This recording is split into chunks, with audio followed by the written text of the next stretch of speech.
नमस्कार घंटे में स्वागत है आपका। मैं हूं योगेंद्र। आप देख रहे हैं नारी और नारी में। आज हम बात करेंगे एक ऐसे तबके की जिसको लेकर के खुलकर चर्चाएं होनी चाहिए, लेकिन कई बार चर्चा करने वाले भी बचते हैं और जो उसमें शरीक होना चाहते हैं वो लोग भी बचते हैं। नारी में उस प्लेटफॉर्म को जन टीवी ने उपलब्ध कराया है। हमारे साथ मुस्लिम तबके से 3 अलग अलग कैटेगरी से हमारे साथ हमारी गेस्ट जुड़ी हुई हैं। हमारे साथ निशात हुसैन जी हैं, सोशल एक्टिविस्ट हैं। हमारे साथ डॉक्टर सरोज खान हैं जो एक एनजीओ चलाती हैं, और हमारे साथ सारा इस्माइल हैं जो एक छात्रा हैं और एक्टिव स्टूडेंट हैं।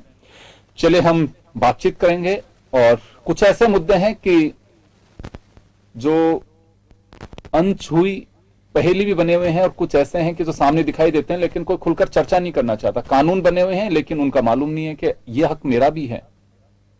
जावेद अख्तर साहब ने एक बड़ी अच्छी बात कही पिछले दिनों, मैंने मीडिया में जब देखी रिपोर्ट्स में, तो उन्होंने कहा कि बहुत सारे लोग नए कानून बनते हैं तो उसकी डेप्थ्स में जाने से पहले उनका विरोध शुरू कर देते हैं, लेकिन अगर बात हक की आती है तो महिलाओं को वो हक नहीं देते हैं, अपनी बेटियों को नहीं देते हैं। तो क्या उनको ये कहने का हक है? एक इमाम साहब कहते हैं कि लड़कियां मस्जिद में नहीं आएंगी। कहां लिखा हुआ है? कुरान कहता है ये। ईरान हिजाब का विरोध करता है। कर्नाटक में कहा जाता है कि हिजाब के बिना हम कॉलेज नहीं आएंगे। कुछ ऐसे पहलू हैं जिसको लेकर के चर्चाएं होती हैं। अब चर्चाओं का वजूद क्या है? सबसे बड़ी बात यह है, क्या वास्तव में जरूरी है, या फिर ऐसे कहते हैं कि हम आम बातचीत में सुनते हैं कि जितने मुंह उतनी बातें। उन तमाम भ्रांतियों को लेकर के हम कोशिश करेंगे कि क्या कुछ है इसके पीछे, और क्या मजहब यही सिखाता है कि जो कुछ कहें वो सब सही है, या फिर ये हम सुनते हैं कि मजहबी ज्ञान होना चाहिए लेकिन जमाने के साथ, सलीके के साथ और एक्चुअल फैक्ट्स क्या हैं उसके साथ, ये नहीं अपने अपने अंदाज से। सबसे बड़ी बात ये होती है कि मैं कुछ देर पहले जब चर्चा कर रहा था, जिसे हम कहते हैं ऑफ द रिकॉर्ड या स्क्रीन के पीछे, बियॉन्ड द स्क्रीन, तब बात कही जाती थी कि जो ज्ञान देने वाले लोग हैं वो खुद अधकचरे हैं। उनको खुद को पता नहीं है कि हम कह क्या रहे हैं, क्या वास्तव में ऐसा होता है। चले निशात जी, मैं आपके पास में आना चाहूंगा। अपना एक तरह का मजहब और उसको देखते हैं, उसका अपने एक तालीम का तरीका है, सब कुछ है, लेकिन मुस्लिम समुदाय, चाहे हिंदू समुदाय हो, सिख हो, ईसाई, कोई भी हो, आपको लगता है कि जमाने के साथ चीजें बदलनी चाहिए, जमाने के साथ चलना चाहिए? मैं पिछले दिनों देख रहा था कि अंग्रेजी को लेकर के एक पॉलिटिशियन ने कहा कि हम इसका विरोध करते हैं कि मुझे भी नहीं आती है, लेकिन अगर जमाने के साथ चलना है तो अपनी पीढ़ी को अंग्रेजी आनी चाहिए ताकि विदेशों में जाकर के बातचीत कर सकें, हमारी भाषा को समझा सकें, हम क्या चाहते हैं वो बता सके। तो समय के साथ, समय की डिमांड के अनुसार हमें आगे बढ़ना चाहिए। तो मुस्लिम समुदाय भी उस दिशा में सोचता है। जी, बहुत ही अच्छा टॉपिक आप लेके बैठे हैं, यहाँ पर हमें बुलाया है। सबसे अच्छी बात तो ये लगी मुझे इसमें कि आपने जो अभी बात कही है कि अज्ञानी लोग भी कुछ हमारे बीच में हैं जो इस तरह की बातें करते हैं जो बिल्कुल नहीं होनी चाहिए, जो मजहब में नहीं है। अब कुरान में औरत की क्या हैसियत है, इसको अगर कुरान में पढ़ा जाएगा तो पता चलेगा कि हमको कितने अधिकार मिले हुए हैं। लेकिन हकीकत में पहली एक ऐसी किताब है जो बगैर समझे पढ़ी जाती है। दुनिया की जितनी भी किताबें हैं आप देखेंगे कि वो बगैर समझे नहीं पढ़ी जाती, समझ है उसमें, लेकिन कुरान एक ऐसी किताब है जिसको हमें हमेशा बगैर समझे पढ़ाया गया। हम नमाज में क्या पढ़ रहे हैं, हम कुरान में क्या पढ़ रहे हैं, हमको नहीं पता। अगर उसका तर्जुमा होता तो यकीन मानिए आप कि हर इंसान एक ऐसा इंसान होता जिसकी मिसालें खड़ी होती, लेकिन वो चीज नहीं हो पाई है। अब कुरान में जो चीजें हैं, कुरान में जो अधिकार हैं, कुरान में जो बातें की गई हैं, उनसे अलग एक कुरान लोगों ने अपना बनाया है और उसमें वो अपने तरीके की बात कहते हैं और अपने हिसाब से वो हमको भी ढालना चाहते हैं। खासतौर से मैं खवातीन की बात करती हूँ। अब जब पर्दे की बात आती है, ठीक है, इस्लाम में पर्दा है, एक ऐसी चादर ओढ़िए जिससे आपके जिस्म की नुमाइश नहीं हो, लेकिन एक ऐसा कि जिसमें घुटनी हो जाए बिल्कुल, और फिर वो भी मेरा अपना अधिकार है। मुझे मेरा इंडियन कॉन्स्टिट्यूशन है, उसने मुझे पूरे अधिकार दिए हैं कि मैं क्या पहनूं, क्या खाऊं, क्या मजहब इस्तेमाल करूं, कैसे बोलूं, कैसे चलूं, ये सारे अधिकार मुझको मिले हुए हैं, लेकिन उन अधिकारों को कुछ मुट्ठी भर लोग हाथ में लेकर अगर हमको चलाना चाहते हैं तो ये उनकी बहुत बड़ी भूल है। और हम उनसे ये खुलकर कहना चाहती हूँ मैं यहाँ के माध्यम से कि अब मुसलमान औरत बहुत समझदार हो गई है, कुरान को समझने लगी है, पढ़ी लिखी हो गई है, अधिकार समझ रही है, इंडियन कॉन्स्टिट्यूशन भी उसके हाथ में है और इस्लामिक लॉ भी उसके हाथ में है, तो वो कहीं अब चूकने वाली नहीं है। अब वो सड़कों पे उतर आई हैं, अपने अधिकारों की बात कर रही हैं। जी, मैं आऊंगा। सरोज जी, आपके पास आना चाहूंगा। आप एक एनजीओ चलाती हैं और जो मैंने सुना आपके बारे में, आप आईटी सेंटर भी चलाती हैं और बहुत सारे महिलाओं से मिलती हैं। देखिए, हमारा जो कॉन्सेप्ट है वो ये है कि वास्तव में ये नहीं कि बिल्कुल कहां पे क्या चल रहा है और हम उन कंट्रोवर्सीज को आगे लेकर के, हम ये भी चाहते हैं वो रास्ते भी खुलने चाहिए ताकि महिलाओं का उत्थान हो सके, उनकी तरक्की हो सके, उनकी भलाई के लिए। क्या लगता है आपको कि इंडियन कॉन्स्टिट्यूशन ने सबको राइट्स दिए हुए हैं? अगर मुस्लिम महिलाओं की बात करें तो कितनी अवेयर हैं? कुछ आप लोगों को लगता है जब जाते हैं महिलाओं के बीच में, उनको मालूम है कि हाँ बिल्कुल मुझे राइट है? राइट मुस्लिम पर्सनल लॉ ने भी दिया हुआ है, लेकिन कितनी सजग होती हैं? देखिए, जो धर्म है वो महिलाओं के ऊपर ही चलता है। मुझे लगता है कि उसको जो सही तरीके से पढ़ती महिलाएं हैं, लेकिन पुरुष खाली दबाने की बात करता है। तो महिलाएं जानती हैं उनके कुरान शरीफ में क्या हुकूक हैं, क्या अधिकार हैं, लेकिन एक हट की बात है। ये जो हट धर्मिता जिसे कहते हैं ना, धर्म नहीं हट धर्मिता, वो एक चल रही है देश में। और कुछ न कुछ चीजें ऐसी जो विदेश के जो लोग जो बहुत ही एडवांस थे, वो लोग, जिन लोगों का, जो ईरान की बात करूं तो ईरान तो बहुत ज्यादा रूढ़िवादी माना जाता था, लेकिन उसी ने यदि इस चीजों का बहिष्कार किया है। पर हमारा हिंदुस्तान तो इस तरह का है कि हर मजहब को साथ लेके चल रहा है। तो औरतों के लिए भी देखें तो हिंदुस्तान में तो संविधान ने सबको बराबर अधिकार दिया है और महिलाएं मजहब के एतबार से समझती हैं। लेकिन जैसे निशात बाजी ने बताया कि मुट्ठी भर लोगों ने उसे कंट्रोल कर रखा है, जो सच बात बताते ही नहीं है, तर्जुमे के अकॉर्डिंग बताते ही नहीं है। नहीं तो आप देखिए ना कि जब महिला के ऊपर, तो ये भी नहीं कि माँ बाप की सेवा, जो अपने पति के घर आए तो सास ससुर की सेवा करना उसका फर्ज है जरूर, लेकिन उस पर वो दबाव नहीं है कि वो करे, पति ही करे। और बच्ची को दूध पिलाना है तो उसमें भी ये कि पति की वो उसकी इजाजत हो तो पिलाए, नहीं तो इस तरह के खोल के बयान किए गए हैं। बात ही हिजाब वाली आ रही है। हिजाब के भी जिक्र जिस तरह से है वो कि एक चादर से अपना मुंह ढकिए, अपने बदन को ढकिए, नुमाइश ना करिए, अपनी सुंदरता की प्रदर्शनी ना करिए।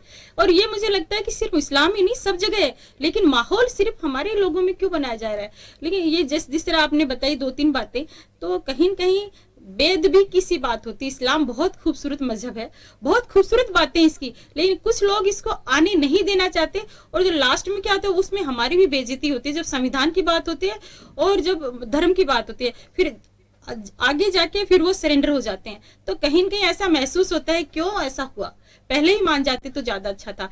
तो मैं बताना चाहूंगी महिलाएं अवेयर हैं, और जो नहीं अवेयर हैं वो गरीबी के कारण या पुरुषों की बंदिश के कारण नहीं अवेयर हैं। बाकी कुरान शरीफ और नमाज और उसमें महिलाएं ना पीछे हैं और ना हुकूक जानने में पीछे। बिल्कुल आप सही कह रही हैं। और ये देखिए, सबसे बड़ी बात यही होती है कि आपके लिए पढ़ना बहुत जरूरी है। पढ़ना केवल ये नहीं है कि पढ़ने से एक समझदारी, आपको आपके राइट्स का पता करना, और सबसे बड़ी बात जो आती है कि क्या अच्छा है और क्या बुरा है, वो यूं कहें तो एक तालीम से आ सकती है, कि एजुकेशन से आती है। वो आपके लिए बहुत जरूरी, आपका हक है, आप पढ़िए, उससे सारी भ्रांतियां दूर होंगी। सारा, आपके पास में आना चाहूंगा मैं। हिजाब बड़ा एक हॉट टॉपिक बना हुआ है। ईरान में एक ऑस्कर विनर एक्ट्रेस को जेल में डाल दिया जाता है, कईयों की हत्या कर दी जाती है, किसी सजाए मौत सुना दिया जाता है वहां, लेकिन आज भी लड़कियां, महिलाएं डटी हुई है। भारत में भी ये विवाद रहा, कर्नाटक में खासकर, वो भी कैंपस को लेकर के।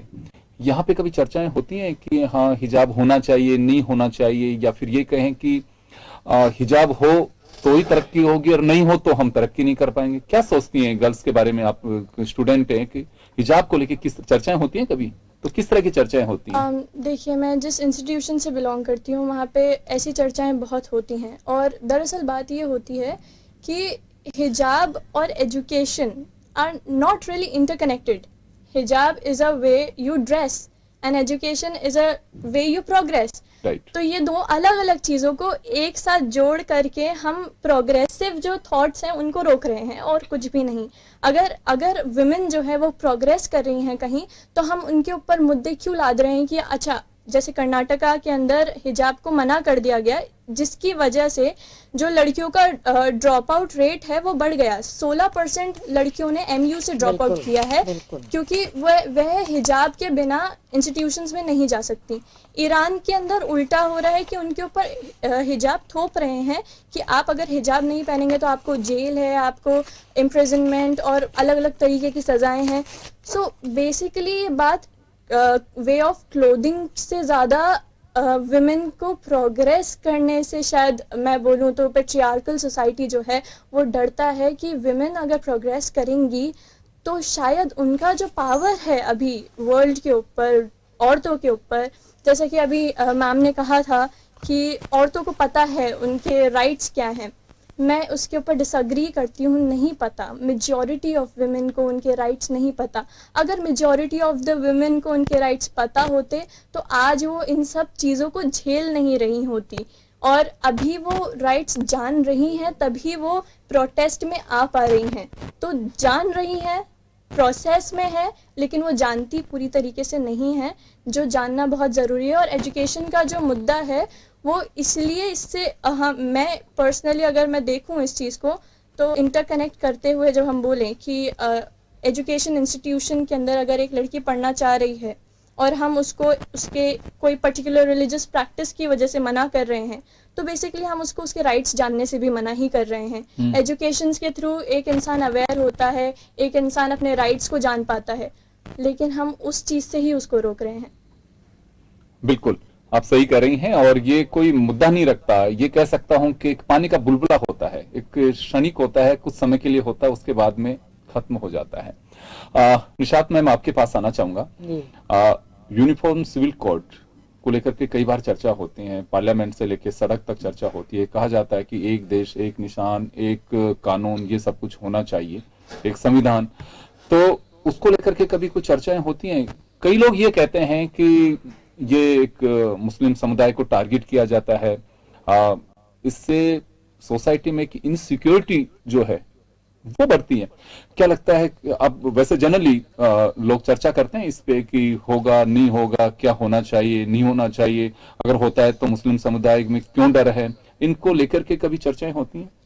बिल्कुल होती हैं, चर्चाएं होती हैं, और काफी गहरी चर्चाएं होती हैं इस पे, क्योंकि दो तरह की चीज इसमें सामने आती है। एक तो ये है कि जितने भी जो पर्सनल लॉज हैं, तो अगर ये हम चाह रहे हैं कि बिल्कुल पूरे मुल्क में सारी हमारा एक सा ही ये सिविल कोड हो जाए, तो ये बहुत अच्छी बात है, इसमें कोई बुराई की बात नहीं है। लेकिन आप हर मजहब के लोग को पहले बिठाइए, बात कीजिए, उसको अपने तरफ आकर्षित कीजिए कि ये सब कुछ ठीक है या नहीं है, या उनके खुल करके चर्चा होनी चाहिए, चर्चा होनी चाहिए। ताकि अगर कोई भ्रांतियां भी हो तो दूर हो सके। जब आप ला देंगे कोई चीज, जबरदस्ती ला देंगे, उसका विरोध होगा। तो क्यों ना हम सबको बिठाएं एक साथ, एक मंच पर बैठें और हम अच्छे बुरे को समझाएं। तो ये सारी चीजें नहीं हो पाती हैं, इसीलिए शायद इतना ज्यादा विरोध और सारी चीजें होती हैं। फिर दूसरा ये है कि बहुत कभी किसी सरकार के बीच में ये मुद्दा क्यों उठता है। ये मुद्दा उठे तो फिर सभी सरकारों के बीच में उठे। एक सरकार कहती है नहीं ये बिल्कुल गलत है, एक उन्हीं में एका नहीं है, जो ये लाना चाहते हैं उन्हीं में एका नहीं है। पहले तो वो तो एका लाएं, पहले हमारे जो भी लॉ के जानकार लोग हैं, बड़े बड़े हमारे जजेस हैं, उन सबको बिठाएं, कम्युनिटी के लोगों को बिठाएं, उनके बीच में चर्चा करें, फिर जाके ये बात करें। और हमको कभी लगता है कि हमको तो बहुत अधिकार मिले हुए हैं, कुरान में जो अधिकार मिले हुए हैं, अगर वो इन सब चीजों में भी लाए जाएंगे तो क्या हमारा हनन तो नहीं हो जाएगा उन चीजों का, हमारी वो चीजें छुप तो नहीं जाएंगी। क्योंकि हमारे हाथ में तो दोनों हाथों में लड्डू हैं, इंडियन कॉन्स्टिट्यूशन में भी और पर्सनल लॉज में भी। अब मैंने प्रॉपर्टी राइट्स की बात की, हमारी बहनों को अभी मिला है, हिंदू बहनों को, और हमारे कुरान में हमको 1500 साल पहले मिल चुका है। तो अधिकारों की जो बात होती है तो हमें कहीं ना कहीं लगता है, कोट करना चाहूंगा, जावेद अख्तर साहब ने वही तो कोट किया कि कुरान शरीफ में जब ये अधिकार मिला हुआ है महिला को, तो हम लोग क्यों भेद कर रहे हैं इसमें। देखिए, हिंदू चाहे मुसलमान हो, अगर हम वास्तव में बात करते हैं कि बिल्कुल हमारे हक की बात की जाए या फिर मजहबी बात की जाती है, तो उसमें यह भी देखना चाहिए कि मजहब तो हमें यह भी सिखाता है कि बेटी का हक भी बेटे की तरह ही होता है। जब तो उन्होंने सवाल किया कि जो इतनी बातें करते हैं, तो वो कभी कोई गिना सकता है कि हाँ मैंने मेरी बेटी में और बेटे में कोई अंतर नहीं समझा और मैंने उसको हक दिया उसका? ये चर्चाएं होती हैं कभी? ये चर्चा होती नहीं है। प्रैक्टिकल में अगर कोई लड़की अपना हक मांगना चाहती है अपने पेरेंट्स की प्रॉपर्टी में से, तो वो बहुत ज्यादा उसको खिलाफत का सामना करना पड़ता है। और जो भाई हैं वो खुलकर ये बात बोलते हैं कि फिर आपका पीयर से या लेना देना जो भी होता है वो हम नहीं करेंगे। तो इस चीज पर हमने हमेशा सवाल खड़ा किया है कि आपकी प्रॉपर्टी में से थोड़ी ले रहे हैं हम, जो वालिदैन प्रॉपर्टी आपको दे रहे हैं वही प्रॉपर्टी में जो हिस्सा मेरा कानूनी हिसाब से बंधा हुआ है, मजहबी हिसाब से बना है, वो मुझे मिल रहा है, तो आप छीनने वाले कौन होते हैं? लेकिन मुझे लगता है कि इसके लिए औरत अभी तक सशक्त नहीं है। वो डर जाती है कि मेरे पीआर का रिश्ता तो खत्म नहीं हो जाएगा, मेरे भाई मुझे नहीं बुलाएंगे। इस तरह की जो सोच अभी तक चल रही है हम औरतों में, और उसके लिए हमने बहुत जागरूक किया है। बहुत महिलाएं अब खुल के अपना हक मांग रही हैं और जिनको नहीं दिया जा रहा है वो कोर्ट तक भी जा रही हैं। तो ऐसी चीजें भी हो रही हैं। तो मुझे लगता है कि ये जो हम सारे कानूनों को एक साथ करके भी जब खड़े होंगे तो क्या उसमें भी हमें ये सब राइट्स मिलेंगे? ये राइट्स हिंदू लॉ में भी आ गया है, लेकिन हमारी किसी भी मजहब की बहन को आराम से कोई चीज हासिल नहीं होती है। उसके लिए वो एक लड़ाई हमारी है और लड़ रहे हैं और लड़ते रहेंगे। बिल्कुल आप सही कह रही हैं। और देखिए, कानून बने हुए हैं, एक स्वेच्छा की बात भी होती है कि आप दें। आपका नजरिया नहीं बदलेगा तो कानून कितने सख्त बना दीजिए, कोई बना दीजिए, वो राइट्स नहीं मिल सकते। अभी देखिए, महिला से छेड़छाड़, रेप केसेस, उसमें सजाए मौत तक का उसमें कानून बना हुआ है, लेकिन क्या रुक पा रहे हैं?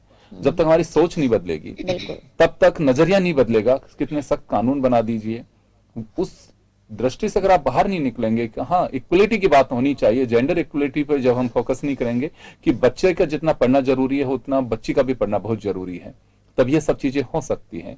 मैं एक यहाँ शेयर करना चाहूंगा बात।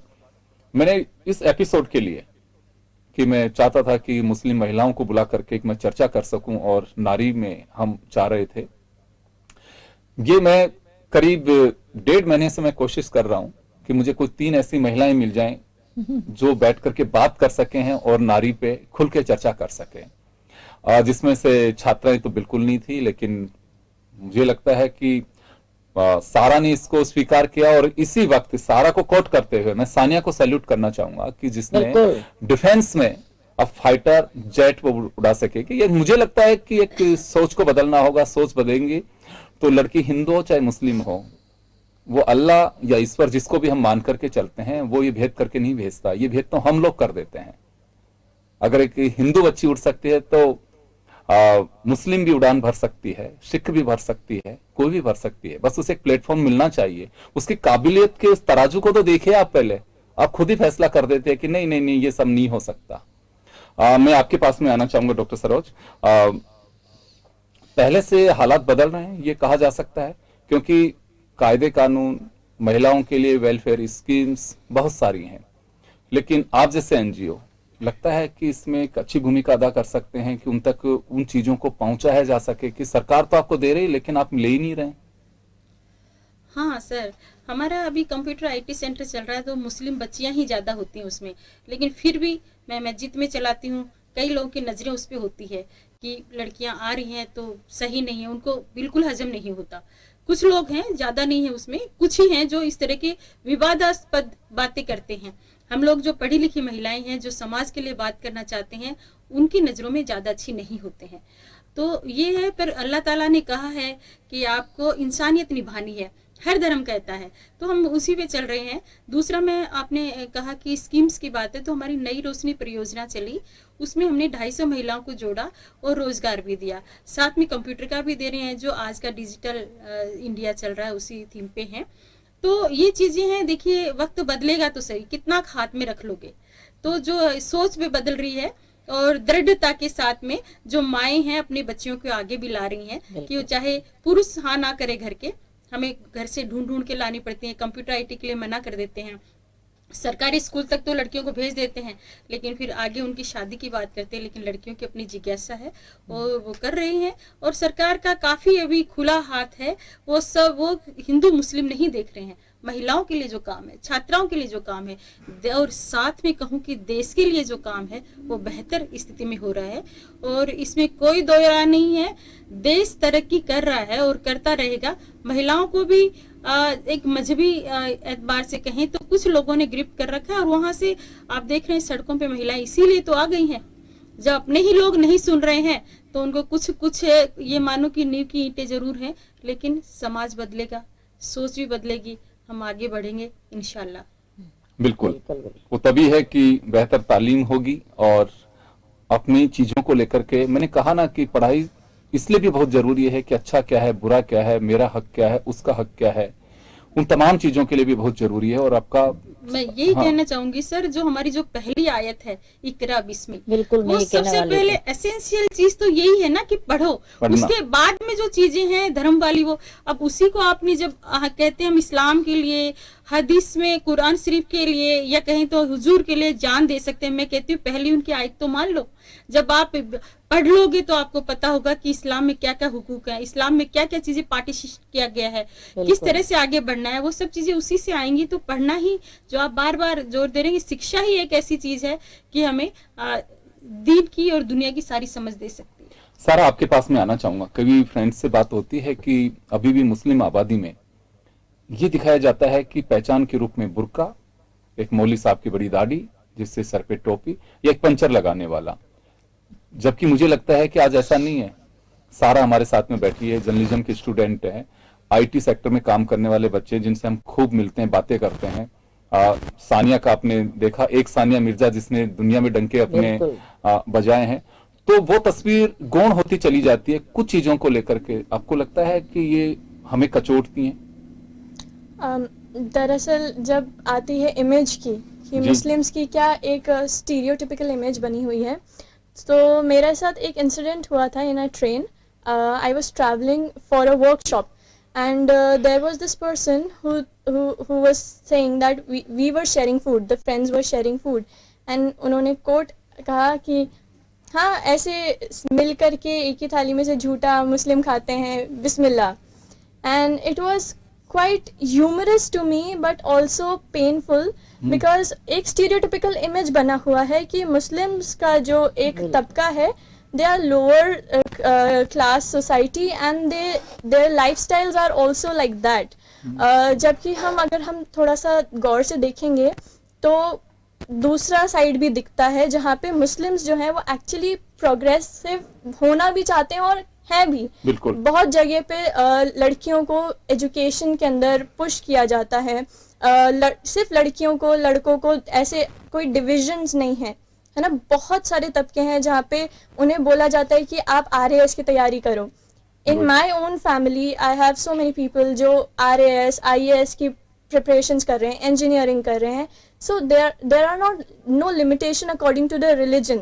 आपके जो प्रोग्रेसिव थॉट्स हैं, आपका जो जिस तरीके से आपको अपवर्ड पुश मिल रहा है, वो आपके रिलीजन के ऊपर बेस्ड नहीं है, वो आपकी खुद की मेंटालिटी के ऊपर बेस्ड है. जो लोग जानते हैं, जैसे आपने बोला इकरा, एजुकेशन को जो समझते हैं, जो कुरान को समझते हैं, वो चाहते हैं कि उनके बच्चे पढ़ें और दीन दुनिया दोनों के अंदर एक बैलेंस मेंटेन करके रिलीजन भी फॉलो करें और अपना प्रोफेशन भी उतना ही अच्छे से मेंटेन करें.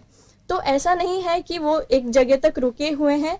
जो लोग रुके हुए हैं उनका भी कहीं ना कहीं डिसएडवांटेज है कि उन्हें शायद वो एजुकेशन नहीं मिला या उनको वो एक्सपोजर नहीं मिला, गाइडेंस नहीं मिला, जिसकी वजह से वो आगे नहीं बढ़ पाते. But it's not limited to the area because of the religion. It is more of a mentality kind of thing. बिल्कुल.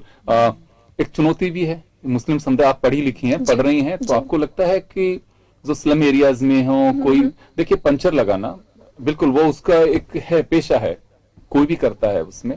लेकिन पंचर लगाने वाला वो हिंदू भी हो सकता है, सिख भी हो सकता है. लेकिन हम बात करेंगे कि पंचर लगाने वाले कोट किया जाता है बाकायदा पॉलिटिकल प्लेटफॉर्म से, तो उनको बाहर निकालना, या फिर जैसे ये भी कहा जाता है एक समानता की बात की जाती है. मैं अक्सर लोगों को सुनता हूं कि कुरान ये भी कहता है कि जो लोग आपसे कमजोर हैं, उस तबके को भी आप अपनी बराबरी की ओर लेकर के आइए, उनकी मदद करना ये नहीं है कि आपने उसको पैसा दे दिया, ये मदद नहीं है, उसका भविष्य निखार रहे हैं तो भी मदद है उसकी। इस ओर कभी कोशिश की जाती है कि हाँ जो लोग पढ़ लिए वो कम से कम उनको आगे लेकर के आए? हाँ, ऐसे एनजीओज हैं और ऐसे बहुत सारे, सिर्फ एनजीओज ही नहीं, मतलब स्टूडेंट ग्रुप्स भी होते हैं, यूनिवर्सिटीज़ के स्टूडेंट्स हैं, वो मूवमेंट्स करते हैं, वो ट्राई करते हैं कि वो स्लम एरियाज़ में जाएं, उन लोगों तक रीच करें जिनको उसकी ज़रूरत है। और बात जो रही पंचर लगाने वाले की, तो ऐसे ही ऑटो वाले जो होते हैं उनका भी एक बन जाता है स्टीरियोटाइप कि अच्छा हाँ, ऑटो वाले भी मुस्लिम्स की तादाद ज़्यादा है, तो रिक्शे वालों की तादाद ज़्यादा होती है मुस्लिम्स के अंदर। तो ये है, क्योंकि we can not deny the reality, वो वहाँ पे है, लेकिन इसका मतलब ये नहीं कि वो उससे निकल नहीं सकता। अगर क्योंकि ये सवाल बेटा मेरा इस वजह से है कि ये हुनर है एक, और हुनरमंद वो हिंदू भी है, क्या प्लम्बर हिंदू नहीं है, रिक्शा हिंदू नहीं चलाता, लेकिन एक धारणा बनी हुई है। तो कभी ये लगता है कि हम इस पिक्चर से बाहर निकलें? बिल्कुल लगता है, क्यों नहीं लगेगा, लेकिन आप वही देखिए ना, जब हमें ये चीज़ लगती है तो हम उसके लिए कुछ एक्शंस लेते हैं। जब वो एक्शंस लेकर लोगों तक पहुंचते हैं हम कि अब पंचर बनाना कोई गलत काम नहीं है, चोरी चकारी नहीं है, इट इज अ मतलब लीगल प्रोफेशन, वो मेहनत से काम कर रहा है, वो अपना पैसा कमा रहा है, वो अपना घर चला रहा है, he is doing his work. आप उसको अगर नीचे देख रहे हैं, you are looking down on that person, so गलती उसकी प्रोफेशन की नहीं है, गलती आपके नजरिए की है कि आप किस तरीके से उस इंसान को देख रहे हैं। यदि आपको ऐसा लग रहा है कि हाँ ये और बेटर कर सकता है, तो आप वहां पे उसको कहीं हेल्प करिए, उसको रिसोर्सेज प्रोवाइड करिए कि कैसे वो किसको रीच कर सकते हैं, कैसे एनजीओज को रीच कर सकते हैं। जैसे कि आपने बोला कि सिर्फ पैसा देके मदद नहीं होती, जो बिल्कुल ठीक बात है। आप अगर उनको किसी के कॉन्टैक्ट्स दे रहे हैं, एनजीओज के कॉन्टैक्ट्स दे रहे हैं, which is more than good enough for them, क्योंकि उन्हें चाहिए कि उनके बच्चे आगे पढ़ें, उन्हें चाहिए कि हम जो कर रहे हैं, हम जिस हिसाब का लाइफस्टाइल में है अभी, वैसा लाइफस्टाइल हमारे बच्चों का ना हो। किसी भी पेरेंट को नहीं चाहिए होता, ये सिर्फ मुस्लिम्स की बात नहीं है, तो obviously they want to progress. मैं निशात जी आपके पास आना चाहूंगा। पिछले दिनों एक आर्टिकल पढ़ रहा था मैं एक समाचार पत्र में, उसमें था भारतीय मुस्लिम महिला आंदोलन। उनका था कि तलाक को लेकर महिलाएं बहुत तनाव में हैं और एक से ज्यादा पत्नियों को लेकर के, ठीक है अब ये मजहबी एक राइट दिया हुआ है कि पर्सनल मुस्लिम जो लॉ है उसमें भी है, लेकिन महिलाएं बड़ी अवसाद में होती हैं। ऐसा होता है कि, या फिर कभी चर्चाएं होती हैं इस बारे में कि नहीं ये, लेकिन कुछ पुरुषों का कहना है कि अधिकार है ये तो हमारा? ये जो आपने पढ़ा है, ये भारतीय मुस्लिम महिला आंदोलन की मैं राजस्थान की कन्वीनर हूँ इत्तेफाक से, और ट्रिपल तलाक का मुद्दा हम लोगों ने 2005 से उठाया था, तब जाके ये अभी हम बहस भी कर चुकी हैं। जी, बहस भी कर चुके हैं। और अभी ये जो आपने पढ़ा है, ये बॉम्बे में हमारी प्रेस कॉन्फ्रेंस हुई है और कुछ स्टेट की स्टडी, जिसमें राजस्थान भी शामिल है, उसमें ये स्टडी को लिया गया है। और पोलोगेमी पे हम लोगों ने सुप्रीम कोर्ट में, हलाला और पोलोगेमी पे हमने सुप्रीम कोर्ट में रिट कर रखी है। ट्रिपल तलाक के साथ ही कर रखी थी, लेकिन उन्होंने कहा पहले ट्रिपल तलाक का होने दो, उसके बाद इनको देखेंगे। तो अभी पोलोगेमी पे हमारा बहुत बड़ा मुद्दा चल रहा है। अब लॉ में क्या होता है, कानून में क्या होता है, ये तो बहुत एक लंबी प्रक्रिया होती है और हो जाएगी इंशाल्लाह। बहुत 2005 से सब्र किया था, तब जाके अब हुआ, तो ये भी होगा, क्योंकि उठाया तो है। जब हम कोई मुद्दा ही नहीं उठाएंगे तो उसको कोई घर बैठे तो आपको कुछ देगा नहीं। तो सबसे बड़ी बात ये आई कि जब आजकल मेरे पास, मेरी संस्था के अंदर बहुत ज्यादा ये केस चल रहे हैं कि सेकंड मैरिज कर रहे हैं और पहली के पास जाते नहीं हैं और बच्चों को भी नहीं संभालते हैं, तो ये एक बहुत तकलीफदेह बात है। यहाँ एक मेरा क्रॉस क्वेश्चन होगा आपसे। दो बातें आती हैं इसमें, क्या मैरिज दो करना अलाउ करते हैं अगर पहले वाली पत्नी और उसके बच्चों की भी परवरिश समानांतर चलते हैं तो, या फिर दूसरी मैरिज करना ही गुनाह मानती हैं? देखिए, कुरान में कहीं भी सेकंड मैरिज का हवाला नहीं है। कुरान में यह है कि पहली, अगर मतलब उसमें भी 10-15 शर्तें हैं कि वो किन किन स्थितियों में शादी कर सकता है। वो पागल है, वो बहुत ज्यादा समझाने के बावजूद वो अपने चलन को नहीं छोड़ रही हैं, या वो खुद ये चाहती हैं कि मैं तुम्हारे साथ नहीं रहना चाहती हूँ, या किसी के बच्चा नहीं हो रहा है, उस मजबूरी में वो कहती है।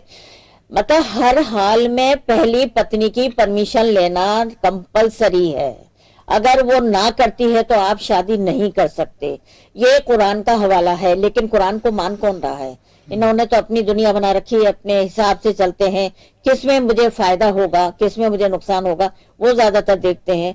तो ये कहीं भी नहीं है कि second marriage, third marriage, fourth marriage. नहीं, लेकिन हवाला तो ये दिया जाता है कि ये तो हमारा मुस्लिम पर्सनल लॉ जो है उसके तहत है ये सब।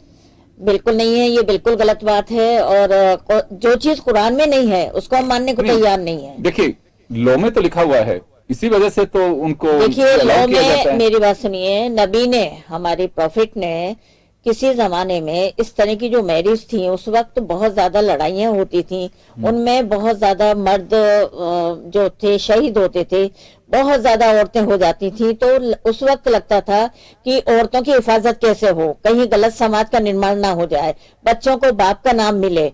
इस तरह की जो कंडीशन थी उस वक्त, ये कभी किसी वक्त में हुआ था कंडीशन के हिसाब से, लेकिन अब कोई कंडीशन नहीं है। निशात, जिस समय कम है, मैं एक सारा से छोटा सा इसी को लेकर के मैं चाहूंगा, सारा, नई जनरेशन क्या मान के चलती है सेकंड मैरिज को लेके? इसके अंदर मेरा एक ह्यूमरस कमेंट ये भी रहेगा कि अब तो एक्स्ट्रा मैरिटल अफेयर्स को भी परमिशन मिल चुकी है, लेकिन जब बात आ रही है कि सेकंड मैरिज हो रही है, थर्ड मैरिज हो रही है, फोर्थ मैरिज हो रही है, so I do not really think कि ये एक हेल्दी आइडिया ऑफ रिलेशनशिप है। अगर new generation, as a new generation मैं बात करूं, तो कोई भी औरत ये नहीं चाहेगी कि जिसके साथ भी वो है वो और किसी के साथ भी संबंध रखे।